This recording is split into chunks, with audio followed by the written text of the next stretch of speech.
Pope ஆண்டவரை கத்தோலிக்கன் தவிர ஏனைய கிறிஸ்தவ பிரிவுகள் ஏற்காததன் வரலாற்று பின்னணி என்ன? கத்தோலிக்க கிறிஸ்தவத்தின் தலைவரான போப் ஆண்டவர் குறித்து கிறிஸ்தவத்தின் ஏனைய பிரிவுகள் என்ன சொல்கின்றன?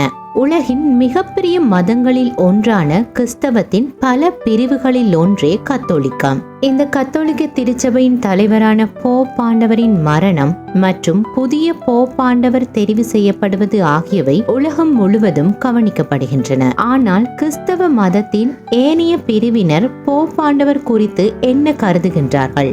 அவரை தங்கள் தலைவராக அவர்கள் ஏற்காதது ஏன்?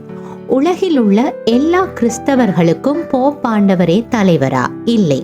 கிறிஸ்தவ மதத்தில் பல பிரிவுகள் இருக்கின்றன. எல்லா பிரிவினரும் போப் ஆண்டவரை தலைவராக ஏற்பதில்லை. கிறிஸ்தவத்திலேயே மிகப்பெரிய பிரிவான கத்தோலிக்கத்தை பின்பற்றுவோருக்கு மட்டுமே போப் ஆண்டவர் தலைவராக இருக்கின்றார். கிறிஸ்தவத்தின் மிகப்பெரிய பிரிவு கத்தோலிக்க கிறிஸ்தவம் என குறிப்பிடப்படுவதற்கு ஒரு காரணம் இருக்கின்றது. கிறிஸ்துவுக்கு பிந்திய முதல் நூற்றாண்டில் கிறிஸ்துவின் போதனைகள் மெல்ல மெல்ல பரவ ஆரம்பித்தது. அது ஒரு மதமாக உருவெடுக்க ஆரம்பித்தது. ரோமை சுற்றியுள்ள பல மொழிகள், பல பண்பாடுகள் உள்ள பகுதிகளிலும் இந்த மதம் பரவி கொண்டிருந்தது. இந்த நிலையில் 2ஆம் நூற்றாண்டின் தொடக்கத்தில் கிறிஸ்தவ திருச்சபையை கத்தோலிக்க திருச்சபை என்று குறிப்பிட ஆரம்பித்தார்கள்.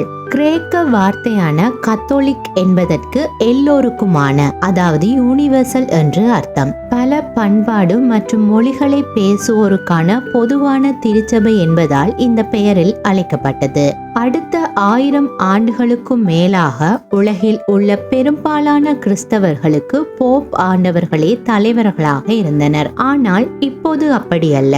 ஏன் எல்லோரும் போப் ஆண்டவரை தங்கள் தலைவராக ஏற்பதில்லை? கத்தோலிக்க திருச்சபையில் ஏற்பட்ட பிரிவுகளே இதற்கு காரணம். கத்தோலிக்க திருச்சபையில் ஏற்பட்ட முதல் மிகப்பெரிய பிளவு ஜெர்மனிய மதகுருவான மார்ட்டின் லூதரால் ஏற்பட்டது. அந்த காலகட்டத்தில் பாவ மன்னிப்பு சீட்டு விற்பனை கத்தோலிக்க மதத்தில் பரவலாக இருந்தது. இதுபோல பல குற்றச்சாட்டுகளை கத்தோலிக்க திருச்சபை மீது மார்ட்டின் லூதர் முன்வைத்தார். 1517ஆம் ஆண்டு அக்டோபர் மாதம் த 95 தீசிஸ் என்ற பெயரில் அவர் 95 குற்றச்சாட்டுகளை தொகுத்து திருச்சபை மீது முன்வைத்தார். அதற்கு பிறகு அவரும் திருச்சபையில் இருந்து நீக்கப்பட்டவர்களும் சேர்ந்து புதிய திருச்சபையை உருவாக்கினர். அந்த சபை மார்ட்டின் லூதரன் திருச்சபை என்று குறிப்பிடப்பட்டது.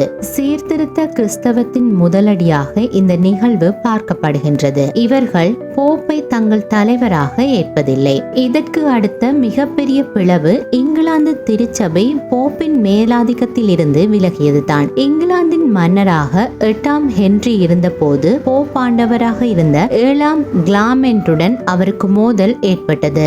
8ஆம் ஹென்ரியின் மனைவியாக இருந்தவர் கேத்ரின். அவரிடம் இருந்து மனவிலக்கு பெற ஹென்றி விரும்பினார். ஆனால் அதை போப் ஏற்கவில்லை. இதனை அடுத்து போப்பின் தலைமைத்துவத்தில் இருந்து இங்கிலாந்து திருச்சபையை விலக்கிக் கொண்டார். தன்னையே இங்கிலாந்து திருச்சபையின் தலைவராகவும் 8ஆம் ஹென்றி அறிவித்தார். மேரி அரசியான போது மீண்டும் கத்தோலிக்க திருச்சபைக்கு திரும்பினாலும் 1ஆம் எலிசபெத் அரசியானதும் மீண்டும் அதிலிருந்து இங்கிலாந்து திருச்சபை விலகியது. இதுவும் ஒரு சீர்திருத்த கிறிஸ்தவம் என்றாலும் ஆங்கிலிக்கன் கிறிஸ்தவமாக இது உலகம் முழுவதும் பரவியது. இதன் உச்சபட்ச மதகுருவாக இங்கிலாந்தில் உள்ள கேண்டர்பரி தேவாலயத்தின் பேராயர் இருப்பார். கத்தோலிக்க திருச்சபை உருவாகி வந்த முதல் நூற்றாண்டிலேயே அதிலிருந்து மரபு வழி திருச்சபைகளும் செயற்பட்டு வந்தன.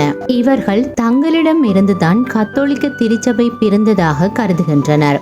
ரஷ்யா, கிரீஸ் மற்றும் பல கிழக்கு ஐரோப்பிய நாடுகளில் இருந்து இந்த திருச்சபைகள் செல்வாக்குடன் இருக்கின்றன. இவற்றின் தலைவர்கள் கிரில் என அழைக்கப்படுவார்கள். இவை தவிர மெதடிஸ், பெந்தகோஸ்கள் என மேலும் சில சீர்திருத்த கிறிஸ்தவ சபைகளும் செயற்பட்டு வருகின்றன. கத்தோலிக்கம், சீர்திருத்த கிறிஸ்தவம், மரபுவழி திருச்சபை போன்ற எதிலும் சாராமல் அட்வெந்து திருச்சபைகளும் இயங்கி வருகின்றன. இவர்களும் போப்பின் தலைமைத்துவத்தை ஏற்பதில்லை.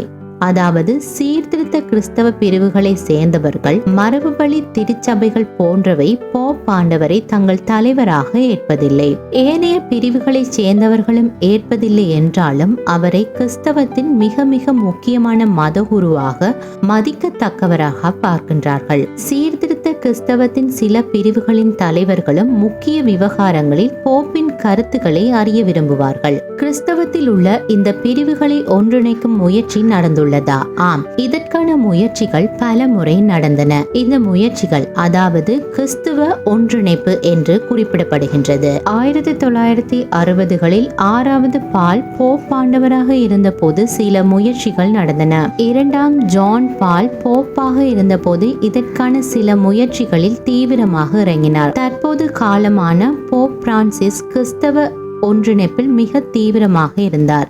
உலக நடப்புகளை உடனுக்குடன் அறிந்திட News 21 தமிழோடு இணைந்திருங்கள்.